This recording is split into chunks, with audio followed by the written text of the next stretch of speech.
ఇక రేపు ఆదిలాబాద్ జిల్లాలో దళిత గిరిజన మహాసభ జరగనుంది. ఈ సభకు చీఫ్ గెస్ట్ గా మంత్రి సీతక్క హాజరు కానున్నారు. ఎమ్మెల్యే వెడ్మబోజు ఏర్పాట్లను పరిశీలించారు. అయితే ఆదిలాబాద్ జిల్లా ఇంద్రవెల్లి గిరిజనులకు ప్రత్యేకమైన రోజు. నాడు భూమి కోసం, భుక్తి కోసం, అటవీపై హక్కుల కోసం 1981 ఏప్రిల్ 20న ఆదిలాబాద్ అడవుల్లో గిరిజనులు గొంతెత్తారు. వేలాది మందితో సభ నిర్వహించి తలబెడితే నాటి సర్కార్ సభకు అనుమతి ఇవ్వకపోవడంతో ఉద్రిక్తతకు దారితీసింది. అది ఆఖరికి కాల్పుల వరకు చేరింది. ఈ దుర్ఘటనలో 300 మంది గిరిజనులు అమరులయ్యారని చరిత్ర చెప్తోంది. కానీ నాటి ప్రభుత్వం 13 మంది మాత్రమే ప్రాణాలు కోల్పోయారని చెప్పుకొచ్చింది. సో నాటి నుంచి ఏప్రిల్ 20న ఆదిలాబాద్ జిల్లా ఇంద్రవెల్లి ఆదివాసీ గిరిజనులు భారీ అమరవీరుల స్తూపం వద్ద పుష్పాంజలి ఘటిస్తూ వారి త్యాగాలను గుర్తు చేసుకుంటారు.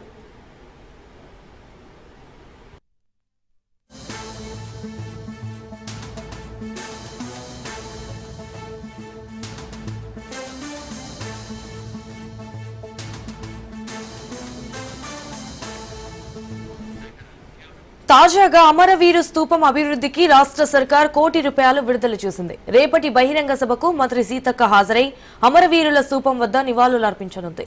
ఆదివాసీ గిరిజనులు పెద్ద ఎత్తున తరలి రావాలని వెడ్మబొజ్జు పిలుపునిచ్చారు.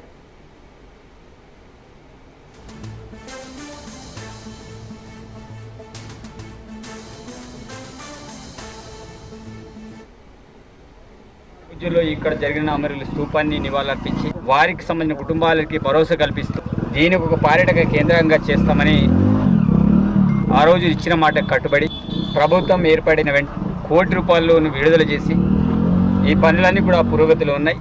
పూర్తి స్థాయిలో ఈ 20 ఏప్రిల్ నాడే ఇనాగ్రల్ చేద్దామని మేము ఆల్రెడీ నిర్ణయానికి కూడా రావడం అనేది జరిగింది. కాబట్టి ఇంతకుముందే రాజశేఖర సార్మిలతో అదేవిధంగా కమిటీతో కూడా డిస్కస్ చేసుకొని గౌరవ మంత్రివర్గ సీతక్క గారిని ఆహ్వానించి మరి దీని యొక్క ఇనాగ్రల్ ప్రోగ్రాం ఏర్పాటు చేద్దామని ఏర్పాట్లలో భాగంగా ఈరోజు కలవడం అనేది జరిగింది. అదేవిధంగా అమరులైన కుటుంబాలకి పోయినసారి మేము ఆల్రెడీ వాళ్ళ ఇళ్ల స్థలాల కోసం పట్టాలు కూడా ఇష్యూ చేసి అదేవిధంగా ప్రతి కుటుంబానికి ఇంద్రం ఇల్లు కూడా దాంతోపాటు గౌరవ ముఖ్యమంత్రి రేవంత్ రెడ్డి గారు ట్రైకార్ ద్వారా ప్రతి కుటుంబానికి 10 లక్షల చొప్పున యూనిట్లు ఇద్దామని ఆల్రెడీ డిక్లేర్ చేశారు. జీవో కూడా బయటికి రావడం అనేది. కాబట్టి వాళ్ళ కుటుంబాలని అడిగి ఆ 10 లక్షల యూనిట్లు వాళ్ళకి ఏమేమి కావాలి, కొంతమంది ట్రాక్టర్లు కావాలని, కొంతమంది మాకు కిరాణా షాప్ కావాలని, కొంతమంది మాకు ఫెన్సింగ్ అండ్ బోర్వెల్ కావాలని, కొంతమంది టెంట్ హౌస్ కావాలని, కొంతమంది పికప్ బులోరో బైసికల్ కావాలని వాళ్ళు చెప్పడం అనేది జరిగింది. ఆ రకంగా మాక్సిమం గా యూనిట్ ఏదైతే పూర్తి స్థాయిలో అవుతుందో 20 ఏప్రిల్ నాడు ఇక్కడ కొందరికి ఇవ్వడానికి కూడా మేము అతుగా ప్రయత్నం చేసి కార్యక్రమాన్ని ఇక్కడ నిర్వహించడం. ఆ రోజుల్లో ఇక్కడ జరిగిన అమరుల